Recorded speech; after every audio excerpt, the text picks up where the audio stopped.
Comment tu vas? Est-ce que tu aimes bien cet exercice de la promo? Oui, oui.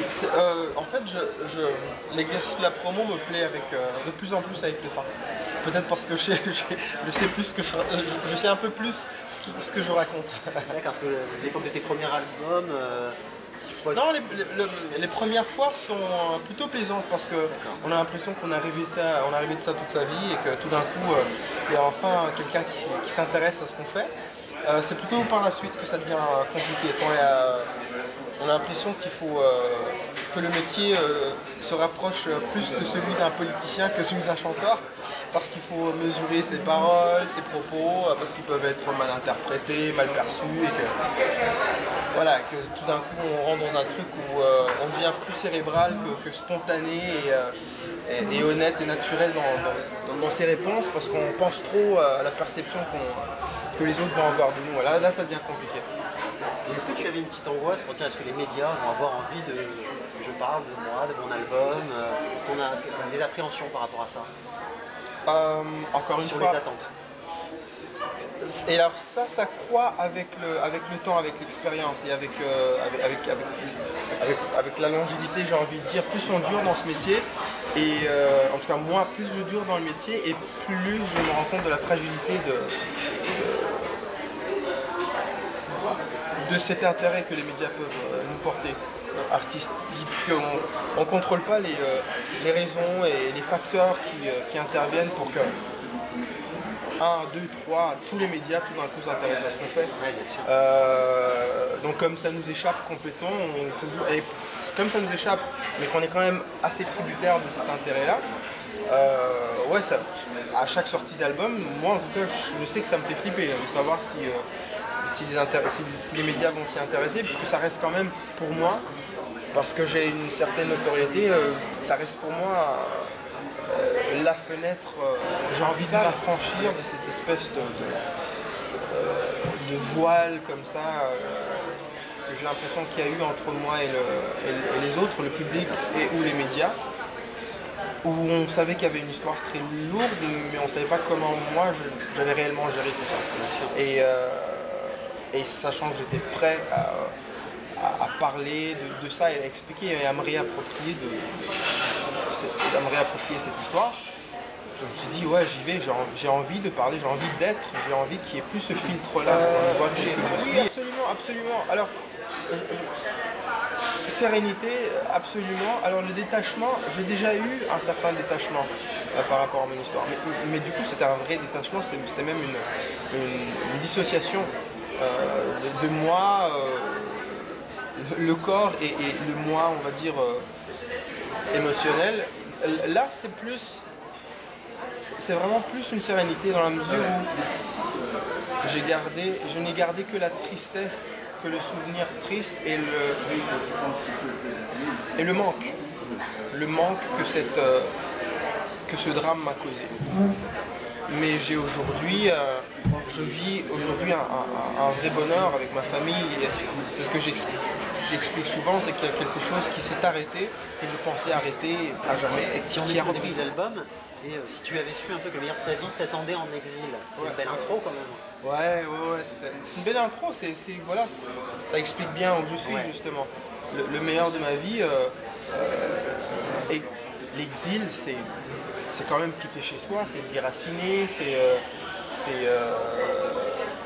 se séparer de ce dont de ce à quoi on s'est identifié toute sa vie, de ce dont on s'est attaché toute sa vie. C'est pas très heureux quand même. Quand on pense à l'exil, c'est pas le truc. On s'exile pas. Pas rêver. Ouais, ça fait pas rêver. Et dans mon cas, j'ai trouvé le bonheur en exil, j'ai trouvé l'amour en exil, je suis devenu papa en exil.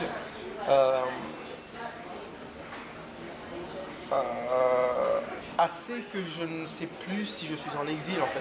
Je ne sais pas si je peux encore dire que je suis en exil.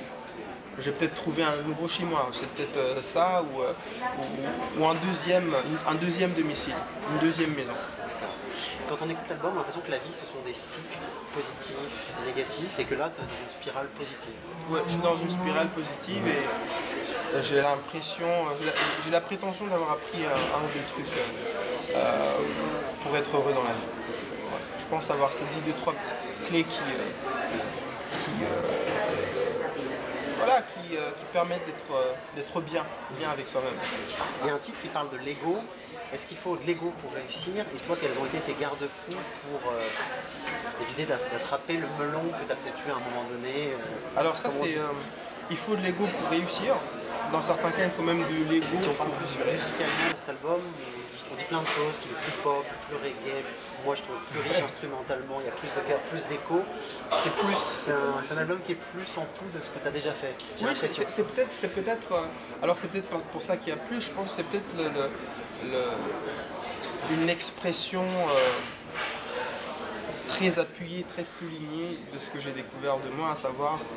Je suis énormément de choses, je suis fait d'énormément d'influences, la musique est faite d'énormément d'influences et j'aime, je ne me vois pas un jour faire un album rock ou métal, c'est pas du tout ma culture, mais tout ce qui est culture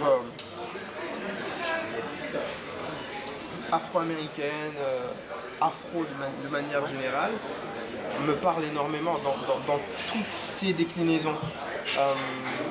Donc on va retrouver de l'afrobeat dans ce que je vais faire, on va retrouver du reggae dans ce que je vais faire, on va retrouver du jazz, du blues, de la soul, du R&B, du hip-hop.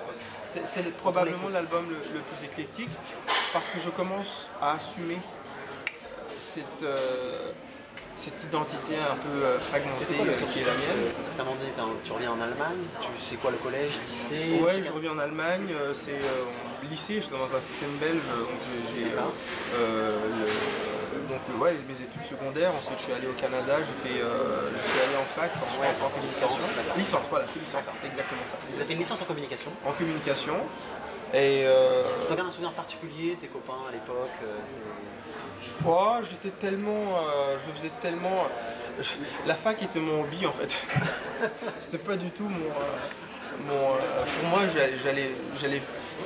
j'allais en musique, ma carrière et ma vie professionnelle était en musique.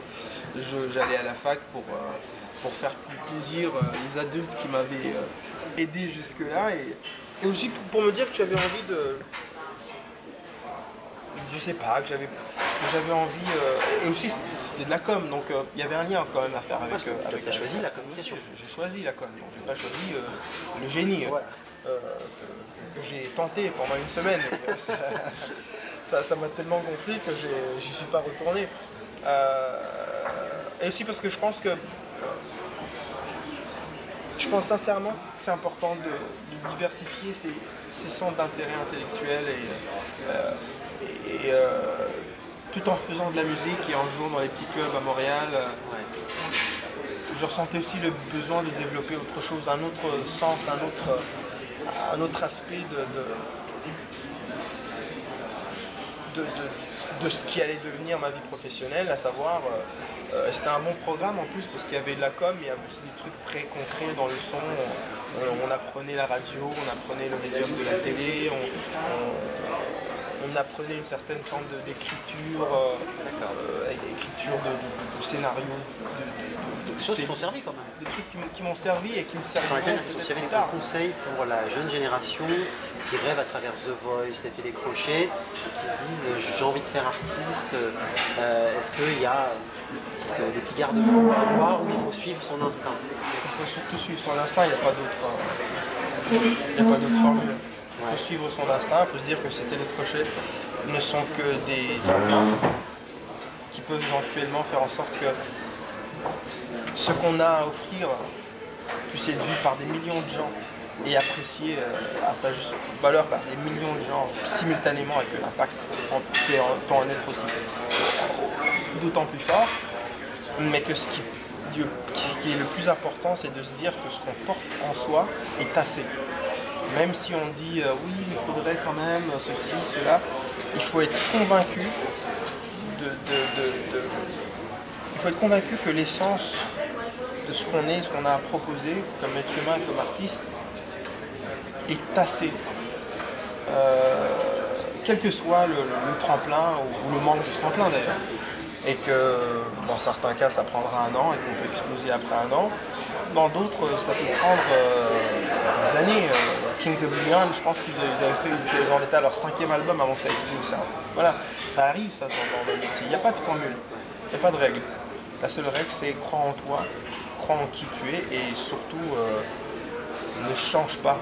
En tout cas, pas parce que tu as l'impression qu'on te demande de le faire. Et je te remercie beaucoup, je souhaite plein de choses pour cet album, qu'il ait une longue vie. Ah bah qui merci. dure. Merci. À très bientôt. Merci. À très bientôt.